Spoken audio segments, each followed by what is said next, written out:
بسم اللہ الرحمن الرحیم۔ اللہ کے پاک نام سے شروع جو بڑا مہربان نہایت رحم والا ہے۔ حضرت امام علی علیہ السلام کا فرمان ہے کہ جو برے کاموں کو نہ دل میں برا سمجھے اور نہ ہاتھ اور زبان سے مٹائیں، ایسے لوگ جیتے جی مردوں میں داخل ہیں۔ بعض لوگ جو برے کاموں کو ہاتھ زبان سے مٹاتے اور دل میں برا سمجھتے ہیں، ایسے لوگ خصال خیر کے جامع ہیں۔ بے شک اللہ تعالیٰ لمبی امیدیں باندھنے والے بدعمل سے ہر لمحہ ناراض رہتے ہیں۔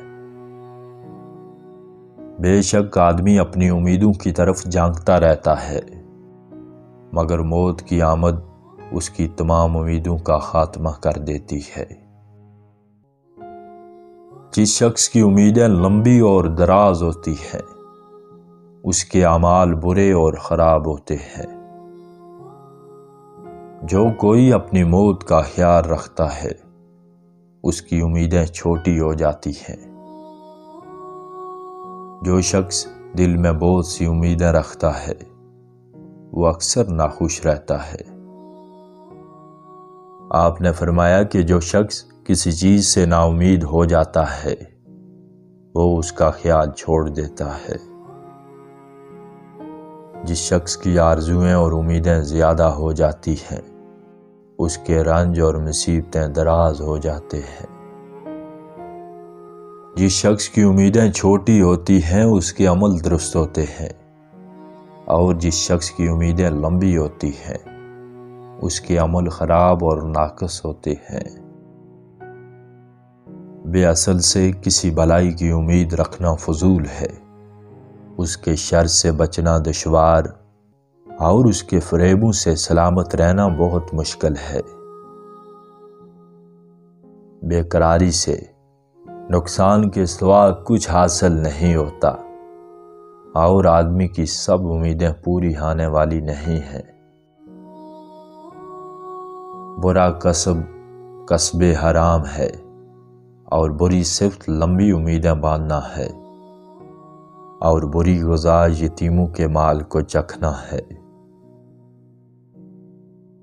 بہت سے لوگ جھوٹی امیدوں کے دھوکے میں آ کر اعمال صالح کو ضائع کر دیتے ہیں۔ جس چیز کی امید نہ ہو، اس کے لیے بنسبت اس کے جس کی امید ہو، زیادہ تر قریب ہونا چاہیے۔